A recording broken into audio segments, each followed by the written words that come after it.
applaudissez pour elle, s'il vous plaît. Et bien, maintenant, vous avez la parole. Bonsoir à tous. Monsieur, vous voulez du bissap Votre patience. Viens, ça me plaît.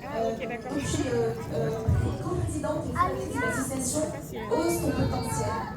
C'est une association valentonaise qui a un mois, vraiment très récente. Et je suis vraiment ravie, je suis valentonaise depuis 10 ans.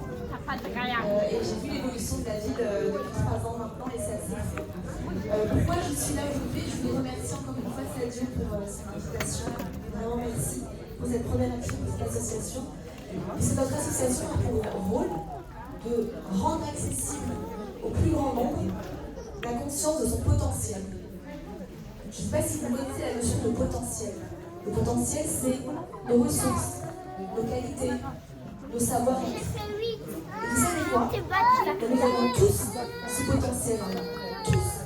Qui que nous soyons, d'où que nous venions, quel que soit notre âge, notre origine. Et en fait, ce qui se passe, c'est que nous sommes comme des baobabs. Vous voyez ce que c'est, les baobabs? Ces grands arbres majestueux qui poussent souvent en Afrique, d'ailleurs, et à Madagascar, au pays. Et en fait, on a plein de rêves quand on est petit. On a plein de choses qu'on a envie de faire. Et puis finalement, au fur et à mesure de la vie, on devient des bonsaïs. Vous voyez les bonsaïs, ce que c'est? C'est des petits arbres qu'on coupe pour qu'ils soient à la taille de tout le monde.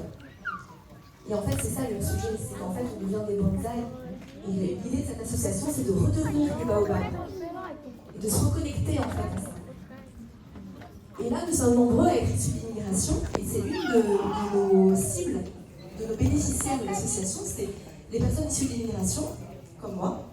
Même si je suis née en France, mais mes parents sont venus de Madagascar pour avoir une meilleure vie.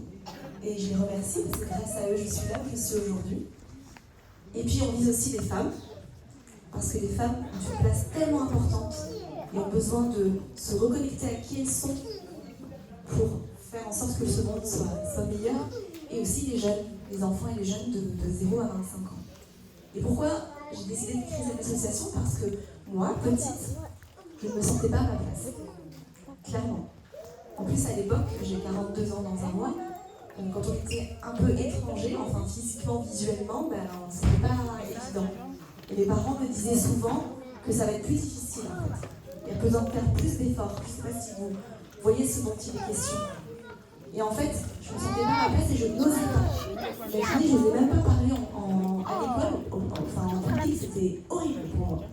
J'étais rouge, j'avais vraiment très peur, j'avais honte, tout ce que vous voulez, et j'avais vraiment cette peur du jugement. C'est-à-dire, qu'est-ce que les autres vont penser de moi?